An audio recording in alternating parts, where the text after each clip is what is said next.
आपण बातम्या पाहूया महापौर पदासाठी रस्सीखेच।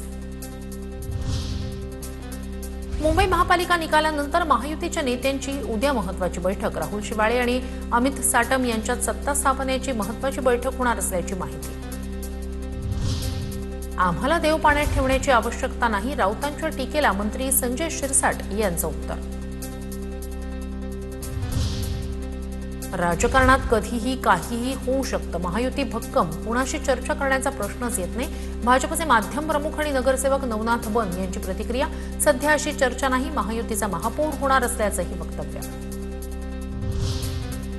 ताजलँड्स एंडमधील शिंदेंच्या नगरसेवकांना महत्त्वाची कागदपत्र सादर करावी लागणार। निवडणूक आयोग सर्टिफिकेट आदी कागदपत्र सादर करावी लागणार। मुंबईच्या महापौर पदावरून सस्पेन्स कायम। उपमुख्यमंत्री एकनाथ शिंदे भाकरी फिरवण्याच्या तयारीत। पक्षातील आमदारांच्या कामगिरीवर शिंदे नाराज।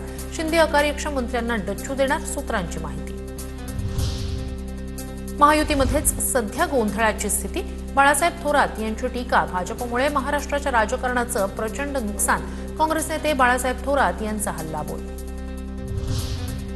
नाशिक महापालिकेत पहिल्या 2.5 वर्षांसाठी महापौरपद ओबीसी किंवा अनुसूचित जाती महिला उमेदवाराकडे जाण्याची शक्यता। नाशिकला पुन्हा महिला महापौर मिळणार असल्याची चर्चा। आरक्षण स्पष्ट झाल्यानंतरच भाजपकडून अधिकृत उमेदवार निश्चित केला जाणार। मालेगावमध्ये इस्लाम पार्टीला पाठिंबा देण्याची एमआयएमची तयारी। सेना भाजपसोबत सत्ता स्थापन करणार नसल्याचं स्पष्ट। जातीयवादी पक्षांसोबत जाणार नाही, आमदार मुफ्ती इस्माईल यांचा निर्धार।